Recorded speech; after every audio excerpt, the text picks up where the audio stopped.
Where the Sidewalk Ends, one of my favourite film noirs, released in 1950 and directed by the legendary Otto Preminger. Where the Sidewalk Ends is carried by an extremely strong script, courtesy of the legendary early Hollywood screenwriter Ben Hecht. Protagonist Mark Dixon is a police detective under scrutiny from his superiors due to his brutal treatment of suspects.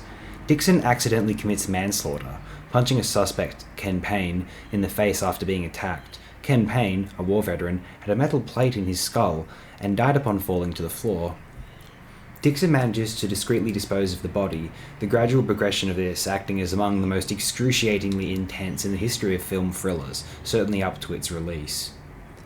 Dixon's precinct is already on the trail of gangster Tommy Scalise for committing a murder which took place at a gathering after Ken Payne had left. Dixon is determined to try and pin Payne's death on Scalise as well.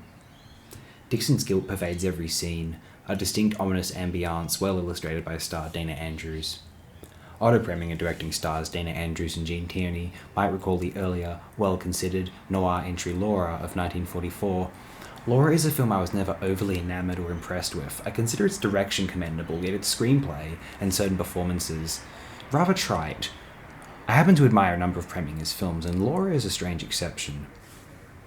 Where the Sidewalk Ends is entirely a thriller, a modest spectacle exhibiting ruthless tension. It lacks the ethereal lust of, say, Preminger's particularly interesting Angel Face, or the omnipresent sickness of Dasson's works, or any other intriguing hormonal imaginations courtesy of Turner, Losey, or Ray. It instead operates as a potent exercise in mood and tension, and a wildly effective operation it is. I would just like to briefly discuss this film's ending. If you'd prefer not to know this, leave the webpage immediately. Okay. Now, Dixon admits to his responsibility in the death of Payne, which makes for an ending I am very fond of.